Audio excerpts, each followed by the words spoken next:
back to yet another segment of the Daily News Africa, where we aim to inform, entertain, and inspire. I am Mary. My name is Belinda. Now, last week, we brought you a story about the events happening at the World Trade Organization, the WTO, where an African, and a lady at that, was that much closer to being the head of the body. Well, it has been confirmed that Dr. Ngozi Okonjo-Iweala is the new head of the body, and she's been speaking about all the plans that she has for the body. The new WTO head, Ngozi Okonjo-Iweala, has vowed to push for concrete results in addressing the dual economic and health crisis facing the globe. I think the WTO is too important to allow it to be, slowed down, paralyzed and moribund the way it was being made to be, not fit for purpose. That's not right. Our immediate goals are to ensure vaccines are produced and distributed worldwide, not just to rich countries. Now, in the world, about 60 plus countries that are vaccinating and the others are not. It's really in the self-interest of every country to see everyone vaccinated, because you're not safe till everyone is safe. On the public health, I've spelled out how I think we can work faster to save lives, so countries don't wait years before getting access to vaccines. On the economic side, there's definitely a role for trade to play in the recovery. Ngozi agrees the job will be challenging, but that makes her even more passionate to show results. Somebody has even said, you're a masochist. Why do you want this job? And, I've been doing tough jobs all my life, actually. Being a finance minister in my country is not a piece of cake. But it was a big honor to be able to do it and to help use policies to change people's lives. So that's why I'm here. It's just a continuation of who I am. Selected by membership on Monday after Joe Biden's administration backed her candidacy, Okonjo-Iweala promised to breathe fresh life into the trade body. Now, we brought you this story last week, and this week, Dr. Ngozi has been confirmed as the head of the World Trade Organization. Now, if you take note of the video, she mentioned that she has been finance minister in her country.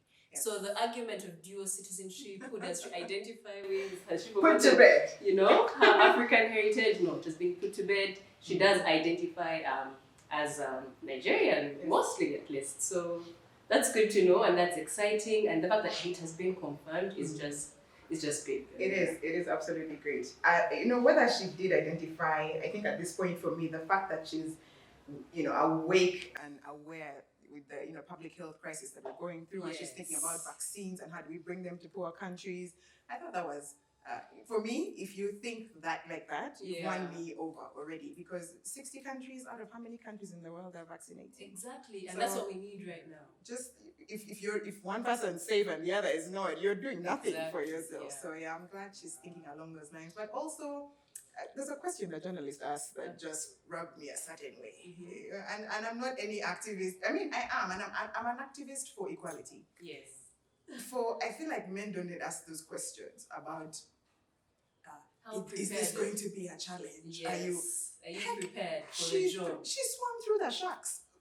People dropped off on the journey to the, being nominated and eventually being crowned the head of the body. Exactly. How should we ask this question at this point, after she has won by membership and endorsed by the Biden administration? How is she being asked this question? Would a guy be asked the same question? Probably not. What do you guys think?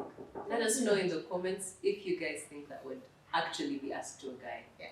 Now, moving on to our neighbors in Rwanda, the Hotel Rwanda hero, Paul Rusesabagina, is on trial for terrorism. He was the hero whose stories inspired the film Hotel Rwanda. But on Wednesday, the trial began for Paul Rusesabagina, who faces terrorism charges. He's praised for saving some 1,000 ethnic Tutsis during Rwanda's 1994 genocide, but he's a staunch critic of longtime President Paul Kagame. Rusesabagina's family says he has no chance at a fair trial and that the 66-year-old could die from poor health behind bars. His outside legal team have previously said his prescribed medication for heart disorder was being withheld. The circumstances around his arrest last year have also drawn international condemnation, as he mysteriously disappeared during a visit to Dubai and ended up in Rwanda, where he was arrested. He holds Belgian nationality and is a US resident. In 2005, he was awarded the US Presidential Medal of Freedom. But now he faces 12 charges, including terrorism, complicity in murder, and forming or joining an armed group. Now, obviously, this is a very disturbing story, okay? A man disappears, he's probably on vacation with his family in Dubai, only to reappear in a jail in Rwanda, his home country. But even before we, just chew on that, Mary, yeah? Yeah. Why is the uniform pink? It's like an extra punishment for your bad manners, like You have been a pink shirt, guys. A pink shirt. Just go back, internalize the video, and imagine yourself, especially if you're a guy and you watch, the Daily News Africa, imagine yourself in a pink shirt. It's sad. But yeah, Mary, this is really heartbreaking, extremely disturbing. I mean, we were just talking earlier about how sad it is. Yeah. 2005, Bush, the president at the time of the US, is giving him the Medal of Freedom. Yeah, exactly. And then 16 years later, he's in jail. Like, for terrorism. Life just flips. And he was acted by Don Cheadle. Like this movie made rounds. It was a hit. So life is just unpredictable, Belinda. It really is. And he's being denied medical care. His family doesn't believe that justice will prevail. I can't think of a worse situation. And he probably had, a glimpse of a better life at some point. But now he's back here, and even his own family doesn't believe that he might make it out of this thing. It's extremely sad. Yeah, it is. Anyway, moving on to Senegal, Germain Acogny, the mother of African contemporary dance, has been awarded the Golden Lion of Dance Award 2021. Now, she's 76 years old. Imagine. Yeah. Can you do any of the things she's about to display in this video? Take a look. On Tuesday, the Franco-Senegalese dancer and choreographer was awarded the Golden Lion of Dance 2021. My greatest influence has been the patrimonial traditional dances of my country. That is what guided me. That's my influence. These are my roots, and that is what is at my core. Because if you don't know where you come from, you will not go far. So these are my roots.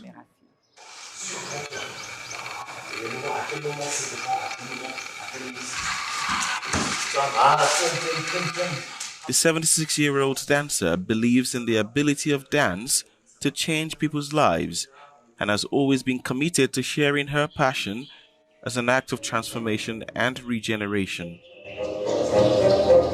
We were having one day dinner and I said, Germain, you're 70 years old. Would you like to be my black elected maiden? And she told me, this chance I will never let go. I will take it. I go and say big yes, with the tears in the eyes. And I said, okay, let's go. So we started like this together.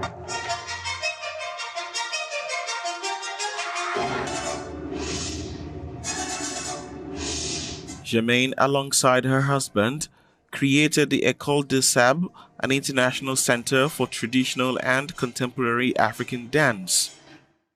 I do not know what will remain or if I will be forgotten.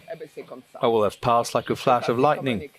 But I don't think that will be the case, since I have left my technique and the school. People will remember me through exactly all the sablists to whom I gave the chance to make their living through their art. The center opened in June 2004 in Touabab, Senegal. She has also created numerous shows for her company with whom she has toured the world. Now, that's what's called living a full life. We celebrate Germain Acogny for this great achievement. Yeah. And guys, the fact that her husband found her at 70, and found love, and, is hope for some of you out there.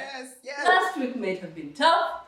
Last weekend might have been tough, but you can still find love. The struggle continues. Yeah, but also I like how she talks about legacy after all of it. I mean, she's built a school, she's passed on all these skills, and even asked the question about legacy, she says, I don't know. Exactly. I don't think it will be small, but I don't know what it will be, which I think is an accurate answer. It's a true reflection of at least where most of our hearts should be. You can't be presumptuous and be like, so I've influenced these many people, therefore this is what the legacy will be.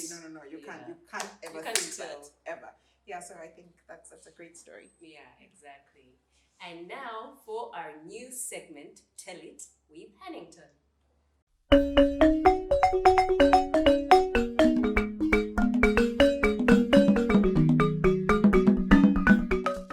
Hi there, this is Tell It and I'm your host Hannington. So here is the basic Minister of Education in South Africa who seems to think that education is a deterrent factor for rape. Here's the story. This government has prioritized education because it knows that it's only through education that we can deal with some of our challenges that are here. Because an educated man won't rape again. Oh, do they? Oh, I thought they need to be a bit civilized, not to do certain things. Now I'm disappointed. But they don't do other things. Ne? Oh.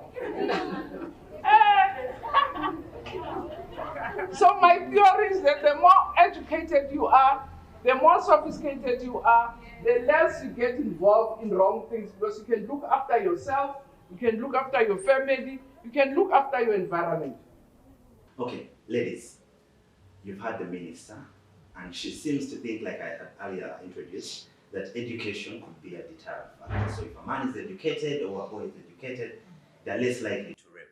Her argument is they're engaged in other productive economic, activities that, they don't have the time apparently to go through. So what do you think? Yeah, I'll be a bit controversial and kind of agree with her. Please do not get me wrong.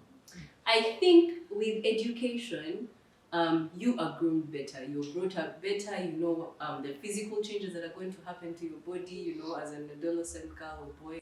So you know what's going to happen. So you're kind of better prepared, you know it's okay to feel certain ways and it's okay to talk to a girl. Some of these things can be got by talking, or asking, So rape, I feel like rape is sometimes because people don't know what they're feeling. And again, I am not excusing rape. Okay, but I just think sometimes people do not know what they feel. For those who do it over and over again, that's wrong. But I feel like for some, it's an urge they do not know how to feel or what to do with. Right. So yeah. So what do you think, Philip? I'm a bit, and so I'm going to piggyback off of something you just said, that she said. And I'm differing from you, Mary. You know how you distract a child with a toy? So you can go and shower or cook a meal or something. Mm-hmm. I feel like that's what we're doing with the male species, which is wrong on so many levels. She's speaking as though education is the thing that's going to be like, oh, when they're educated now, let them be distracted with other productive things. Where are we treating a whole grown human being that way?